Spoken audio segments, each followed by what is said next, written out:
Hey everyone, welcome back to Surroguide. I'm Travis, Veronica.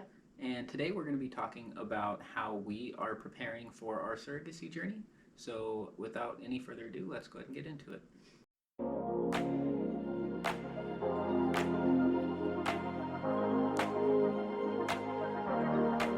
Hey guys, welcome back. So, today we're going to be discussing how we are preparing for our surrogacy journey. The way I'm preparing for surrogacy is mainly prepping my body for the surrogacy process, whether it be IVF or just pregnancy in general. I first initially started going through the steps to become a surrogate. I started taking a multivitamin. I also was more conscious of my weight and wanting to ensure that I start pregnancy at a good optimal weight, mainly at a weight range that I was at with my other kids. Since I'm a mother of three, I sometimes forget to eat, or I sometimes skip a meal because I'm just so busy and tend to just snack, but I've been a little more conscious of making sure I get my calories in, and I'm a little more selective of the kind of snacks that I eat. And also, when I started the new year, I cut out alcohol, so I have not enjoyed my evening glass of wine that I usually like to enjoy. But since I am going to be a surrogate and I know that alcohol can sometimes affect your fertility, I decided that it would be best for me to just cut it out, since this is going to be the year that we carry a baby for somebody. And I want to ensure that I am healthy, my fertility is at its prime. um, and then also, I wanted to mention stress management. This has been a stressful process, so I don't want to be stressing as much, I feel, as I have. So I've been trying my best to do yoga. I've been doing research to kind of educate myself on IVF, injections, what to expect. I like to educate myself, and that kind of helps with the stress because I'm more in the know. And when I'm not in the know, I feel is when I'm the most stressed. So, and I feel like that's kind of what I've been doing to pass the time, is just watch YouTube videos that talk about how to, I guess, handle the injections and just educate myself on IVF in general. And then also, I've been focusing a lot on my schooling. I'm in college to become a nurse. So, my schooling is really important to me. So, I've been making sure to actually focus on my schooling, do my work, and that kind of takes my mind off of the stressors of when I'll get another email about surrogacy and stuff like that. Also, I've been tracking my period, and this is something that I never really did before. I didn't really care unless we were trying to conceive with our sons, but I've been tracking my cycle, and not because, they're gonna be using that in any form of way. It's just a good indicator of your fertility, and I wanted to make sure that my fertility is good and healthy. And so I've been tracking my fertility, and I've noticed that if I am stressed, my period comes late. So I've been trying my best to just manage my stress and just making sure that I'm at my best optimal health to begin surrogacy and carrying a child for another family. At the end of this video, we'll talk about where we are in the process, but I'm going to turn this over to you. How are you preparing for surrogacy?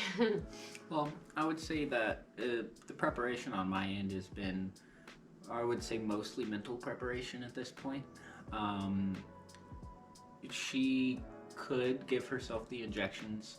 However, I will be the one basically assisting her with that. It's a lot easier to not have to give yourself injections if you don't need to. And so that's something that I haven't done since medical assisting training. And so just trying to review, brush up on that, and just kind of get used to the idea of doing that again on a regular basis for her. Not just that, but just as well as the overall increased responsibility that's going to come with pregnancy.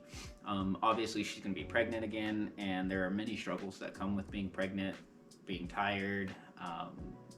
They're just all things change. The dynamics of the day to day change, and so you got to be prepared for that. You got to be able to kind of roll with the punches and be able to adapt to that.